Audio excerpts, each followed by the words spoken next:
In the inner chamber, there is also the strip of paradise. The Prophet said, the strip between my shrine and the pulpit, the mimbar, that is the strip of paradise. And when we say our prayers there, we feel the contentment, the tranquility, and the peace of paradise. And that is why, as pilgrims, when we are in the Holy Mosque, we always try to make sure that we get to say our prayers at least once during our visit in that strip. We talked about the original doors when the mosque was first built. We said there were 3 doors. The main entrance in the first 16 months was facing towards the side of Kaaba, and after the 16 months when the Qibla was changed, it was now facing the side of Masjid al-Aqsa in Jerusalem. But the 2 side doors, one is called the door of Jibreel and one is called the door of Rahmah. That door of Jibreel is in exactly the same location today as it was when it was first done. The other door on the right as we face the Qibla is called the door of Rahmah. It's called the door of Rahmah because once when the Prophet there was giving his Friday sermon, a man came in through this door and asked for the Prophet to pray for rain in the city of Yathrib. And when he went out, it rained for the next 6 days. So this is called the door of Rahmah. But since the original time, there has been extensions to this building. Therefore, the door kept moving further to the right as we face the Qibla. It's in exactly the same latitude position, but the longitude position kept changing until where it is today. In the mosque, there are 4 mihrabs. A mihrab is a spot where the imam or the leader leads the prayer. And it is in this spot, normally then, a recess would be built around the wall or an alcove built around it, and this is called a mihrab. The first mihrab is the Prophet's mihrab. The Prophet used to lead the prayer from a certain spot, but nothing was built during his lifetime. It was only in the year 91 Hijrah. The Prophet died in 11 Hijrah. So after about 80 years, the first ever structure of the mihrab was built at that spot. And it was ordered to be built by the leader Walid bin Malik, who was in Damascus. He gave an order to Omar Abdul Aziz, who was the governor in Medina, to build that first mihrab. And that is the mihrab position that is built and that we see today. There were other various renovations throughout the year. But much later on, in the year 888 Hijrah, in early 1500 AD, the king of Egypt, King Katabi, who built the mimbar, he also now built a mihrab. And he built it made out of marble, and the shape and the style and the design of that mihrab is there until today. It has been renovated since, but it has retained the same shape and the same style. So from 888 Hijrah, from about early 1500 AD, up to very recently, 1404 Hijrah, 1983 AD, King Fahd of Saudi, when he did a major renovation, he also renovated this mihrab.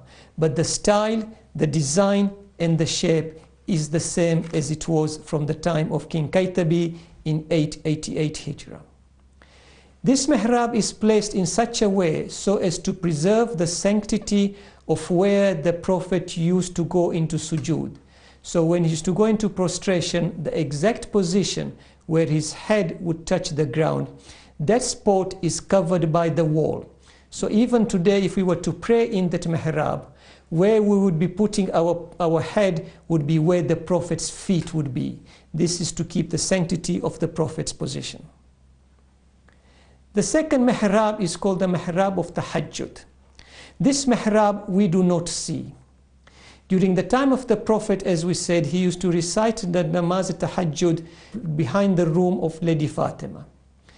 When he used to recite this, certainly in Ramzan, Imam Ali also used to accompany him. When in Ramzan people used to see that the Prophet and Imam Ali are reciting this prayer behind the house of Lady Fatima, they started to join in. and the Prophet had to tell them not to join in because this was not a wajib salah, lest it should then be made wajib on ordinary people during the month of Ramadan. And that is where a mihrab was then built during the time of 888 Hijrah, King Katabi, when he brought the mimbar and renovated the mihrab of the Prophet, he also built a mihrab in this place. Although we do not see this mihrab, just in front of the wall of the Lady Fatima's house, there is a raised platform which is a rectangular enclosure running through the wall of the width of Lady Fatima's house. And we find pilgrims sitting in that enclosure reciting their prayers. Certainly during the early morning for Salatul Tahajjud, we see pilgrims reciting there. The third mihrab is called the Osmaniya mihrab. During the time of the Prophet, the mosque was extended in 7 Hijrah during his own time a little bit. It was extended again during the time of leader Omar and during the time of leader Osman. But during the time of leader Omar and leader Osman, they extended even towards the Kaaba side. So if in line of where the mihrab of the Prophet is, Kaaba is to that side, they extended each about 5 meters going towards the Kaaba. And it was there in front of the mihrab of the Prophet that leader Osman used to lead the prayers. When he used to lead the prayers from this spot, he used to have an enclosure around it because leader Omar was assassinated in the mosque. And because he did not want to be assassinated the same way, he formed an enclosure with windows so the people behind could see him. But again, that was just a spot, no mihrab, no recess was built. It was built in the year 91 Hijrah, the same time as the Prophet's mihrab was built. And this is the mihrab that is used until today to lead the prayers from. And this is where now you see permanent microphones and cameras placed. So whenever the prayers are led from the Prophet's mosque, it is not led from the Prophet's mihrab, it is led from the Osmaniya mihrab. And this is where we see a long corridor. For the Osmaniya mihrab now, if you were to go right towards the right-hand side is the door of Salam, and right towards the left-hand side where the shrine of the Prophet is called the door of Baqi. This door of Baqi was built recently, but it provides a 10-meter wide corridor from one end, from the door of Salam, to the other end where the shrine is, the door of Baqi. The fourth mihrab is called the mihrab of Sulaimaniyah. The Sulaimaniyah mihrab was in fact fairly recent. It was built in 980 Hijrah in 1572 AD. What had happened was two groups of Muslims did not agree on the time of Fajr prayers. The Hanafi and the Shafi recited prayers at different time, and therefore they could not use the same Osmaniya mihrab. So therefore, what they then did was King Suleiman from Turkey in the year 980 Hijrah built another mihrab for them. It's called the Sulaimaniyah mihrab, named after the king of Turkey. So the Hanafis used to recite their Fajr prayers led from the Sulaimaniyah mihrab, and the Shafi used to recite it led from the Osmaniya mihrab. This mihrab, the Sulaimaniyah mihrab, is there until today, although it is not used, and it is in line with the Prophet's mihrab. So the Prophet's mihrab, if we go towards the right-hand side, we would also see the Sulaimaniyah mihrab. Ya Rasul, salam alayka. Ya Habib, salam alayka. Salawatullah alayka. Ya Nabi, salam alayka. Ya Rasul, salam alayka. Ya Habib, salam alayka.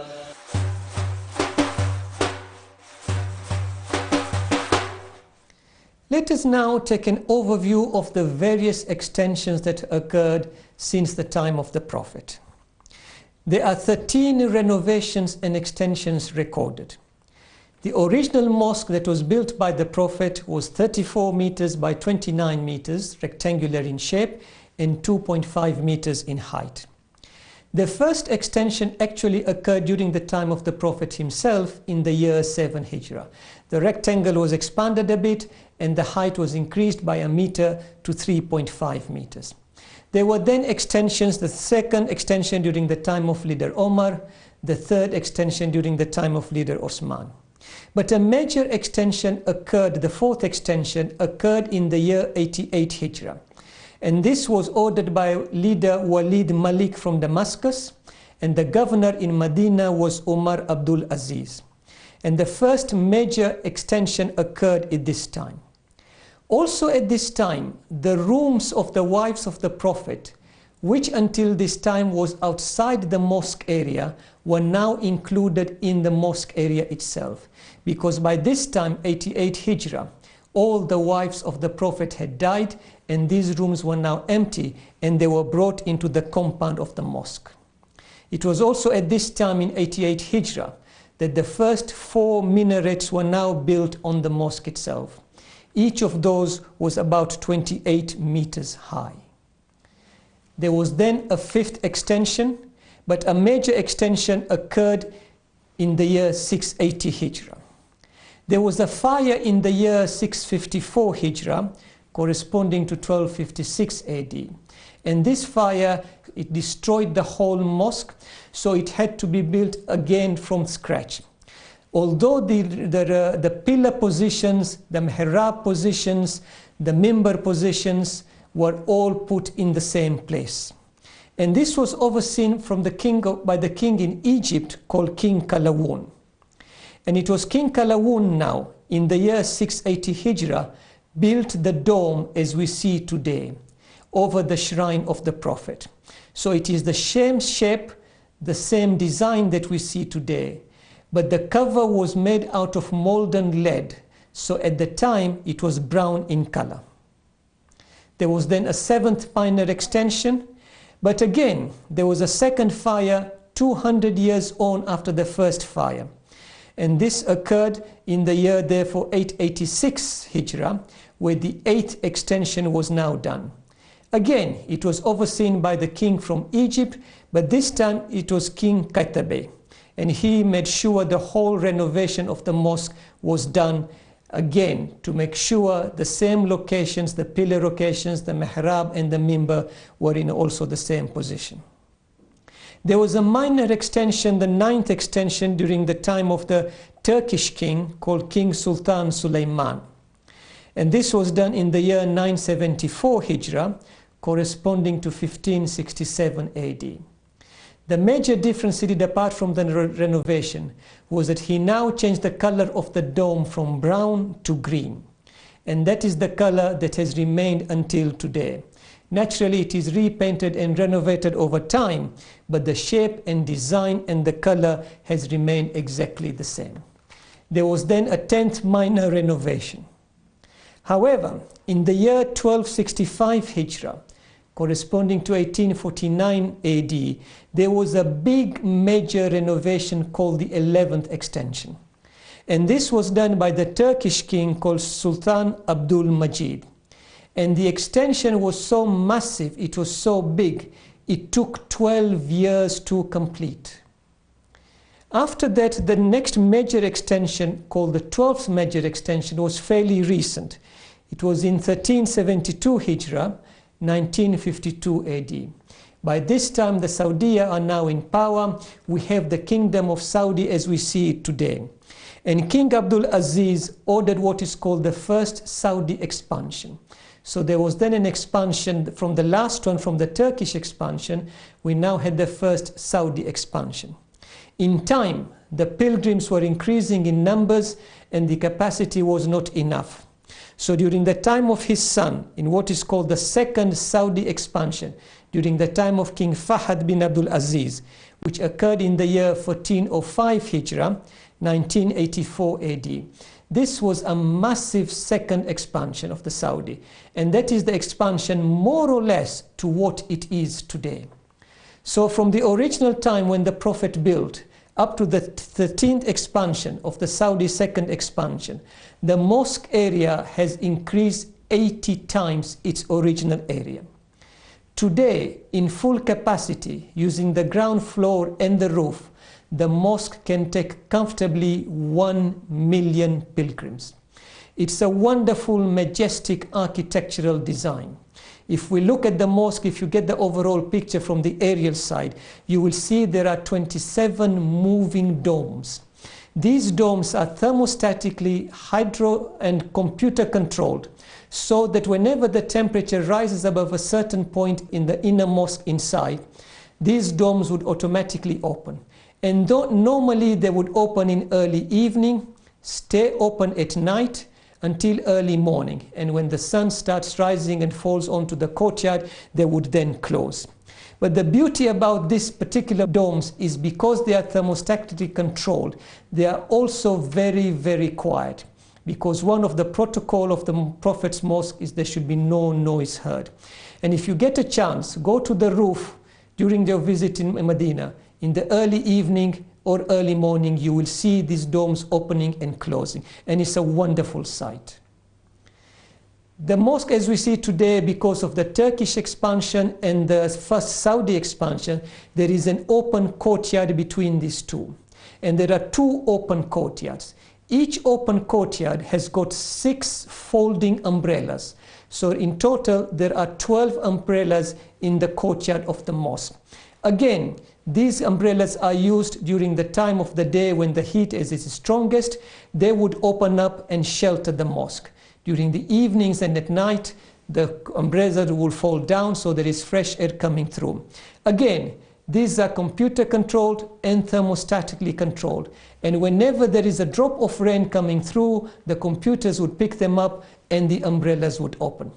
The beauty again is, despite the huge sizes, when these umbrellas open and close, it is almost noiseless. And now recently, the same umbrellas have now been built on the outside courtyard also, so the pilgrims are sheltered during the day also. The mosque has got a basement which is the same area as the ground floor itself. In the basement there are car parking facilities, but particularly there are ablutions and washroom facilities. And these facilities are up to date, they are very clean, and there are literally hundreds of facilities down in the basement for the pilgrims to use. There are 6 escalators and 18 stairwells in the modern structure that we see today. Medina has got a hot climate, yet when we are in the mosque we do not feel the heat. It is a very comfortable, cool temperature. But yet we do not see any air conditions around. So where is the air conditioning in this huge mosque? The air conditioning is in fact in each and every pillar. There are literally hundreds of thousands of pillars in the mosque. And each pillar towards the bottom, if you look at it, has got little vents. These vents again are thermostatically controlled. They are computer controlled to keep the same temperature during daytime and during nighttime. But yet you do not even hear these ventilators opening or closing, or even the murmur of the air condition. Why? Because the generators are not in the vicinity of the mosque. The Saudis had followed the Quran's rule that there must be no noise in the Prophet's mosque. So the generators are built not near the mosque but 7 kilometers away. They are big generators, 4 big generators which are running all the time. And if any one of those fails, there is another 4 backup generators. And these generators are now connected to the mosque through the underground system by a piping and wiring system. So in the mosque itself, you do not even hear the murmur of the generator. The cool water that is available in the mosques needs to be cooled. The cooling plants make noise again. So again, they are not in the Prophet's mosque. They are in the same place where the generators for electricity and air conditioning are. And there again, there's a piping system which then transports the cool water from this plant into the mosque itself. The mosque now has got 10 minarets. The first 4 minarets were built in 88 Hijrah from the order of Walid Marik, and each of those at the time was 28 meters in height. When King Qaitabi from Egypt brought in the mimbar and the mihrabs, he also built another minaret in the year 888 Hijrah. But in the first Saudi extension, they removed 2 of these minarets and they replaced them with 2. And each of those was now much higher at 72 meters. So during the time of the first Saudi expansion, there was now a total of 4 minarets. During the time of the second Saudi expansion, 6 more minarets were built, and each of these 6 minarets are 104 meters high. So today when we look, we see the 6 very tall minarets built during the second expansion, and the other 4 minarets built during the time, early ones originally from 88 Hijrah onwards. And they are of a less height than the 6 minarets recently built. Ya Rasul salam alayka, Ya Habib salam alayka, salawatullah alayka, Ya Nabi salam alayka, Ya Rasul salam alayka, Ya Habib salam alayka.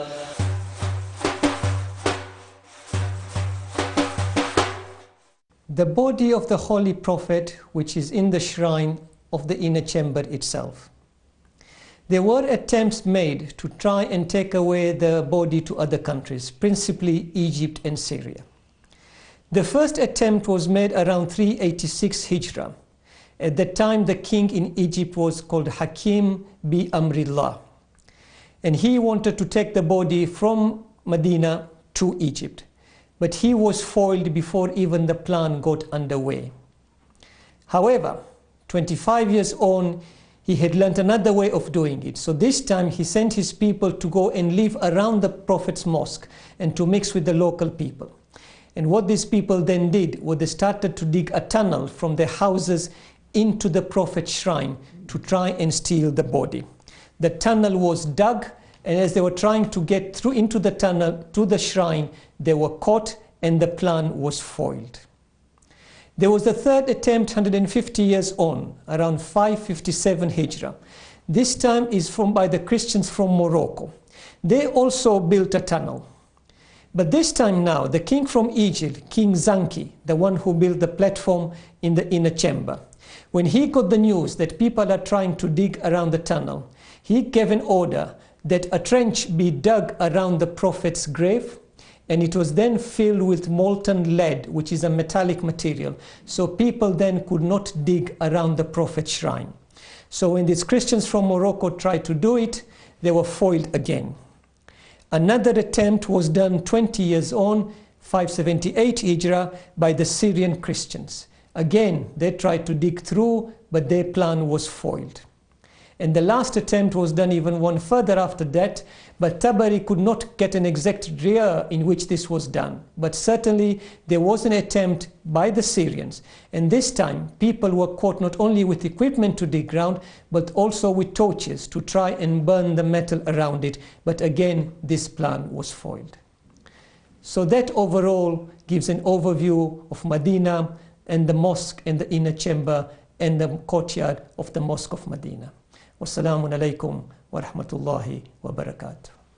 طلع البدر علينا من ثنيات الوداع وجب الشكر علينا ما دعا لله داع. لبيك لا شريك لك لبيك إن الحمد والنعمة لك الملك لا شريك لك لبيك اللهم لبيك لبيك لا شريك لك لبيك إن الحمد والنعمة لك الملك لا